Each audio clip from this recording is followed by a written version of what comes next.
വേനൽ അവധിക്ക് ശേഷം സൗദിയിലെ സ്കൂളുകൾ നാളെ തുറക്കും. 5 ലക്ഷത്തിലേറെ അധ്യാപകർ നാളെ ജോലിക്കെത്തും. ഈ മാസം 18-നാണ് സൗദി സ്കൂളുകളിൽ പുതിയ അധ്യയനം ആരംഭിക്കുക.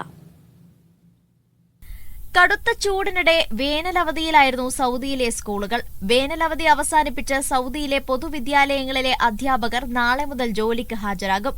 5 ലക്ഷത്തിലേറെ അധ്യാപകരാണ് സർക്കാർ സ്വകാര്യ മേഖലകളിലായി ജോലി ചെയ്യുന്നത്. സൗദി സ്കൂളുകളിൽ വിദ്യാർത്ഥികൾക്ക് ക്ലാസുകൾ ആരംഭിക്കുക ഈ മാസം 18-നാണ്. ഇന്ത്യൻ സ്കൂളുകളിലെ വിദ്യാർത്ഥികൾക്ക് സെപ്റ്റംബർ 1-നാണ് ക്ലാസുകൾ തുടങ്ങുന്നത്. ഇതിന് ഒരാഴ്ച മുന്നേ അധ്യാപകർ സ്കൂളുകളിലെത്തും.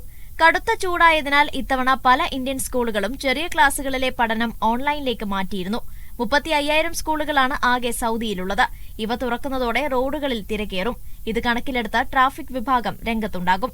Media 1 Riyadh.